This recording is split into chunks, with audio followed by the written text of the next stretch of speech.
And since then, you've been a lot of other places and done a lot of other things.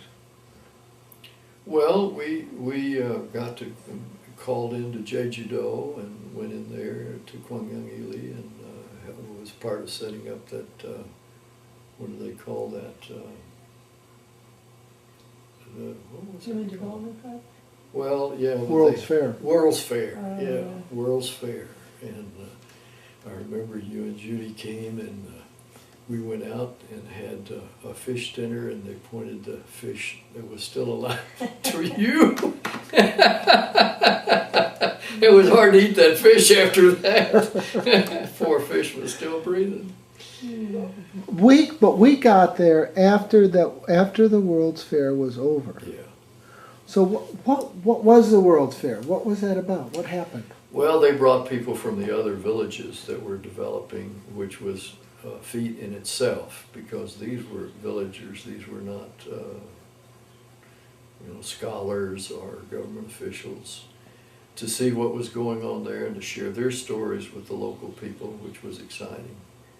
But they, in a very short order, had taken that village from really being in deep, deep trouble to having many of its own industries. They installed a mill that could mill their barley and their other grains, and they raised sesame seeds and ground that and had products. They set up a store. We had a fella come out there whose name was Batchelor, who worked, I think, for Anchor Hocking or somebody. He was a vice president or something like that. And he set up the store there and taught them how to market things, and they took to it right away. Don Baker was there, and he kept us alive because he kept all the machinery running. He was amazing Aussie.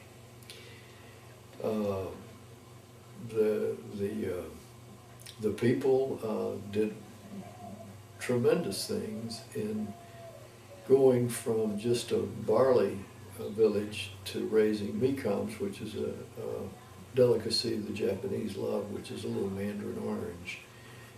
And they got their production up and their income, I think, quintupled to where they even were able to send some of their kids off to university. And I'll tell you a little story that happened later when I was working as the executive secretary for East Asia for the General Board of Global Ministries of the Methodist Church. I was in New York. And a knock came on my door one morning, and it was on a Sunday morning, and I opened the door, and here was one of the kids from Jeju, from Gwangyangili, who had gone to university, had come to the United States, had become a Methodist clergy, and was the head of congregational development in Chicago, Illinois. And he had seen my name. He'd come to a conference there at the General Board and seen my name on a desk or something and found me. And it was like old home week. It was really great to see him. And we keep in touch even now. His sister now lives right outside of Chicago, but his folks are still in Gwangyangili, which has now become a luxurious suburb of Jeju. No kidding. Yeah. And the rehall and all that that was constructed now is just a little side building. The rehall now is a 3-story building. And where the rehall was is now a bank, I believe, and they have just done extremely well. Wow.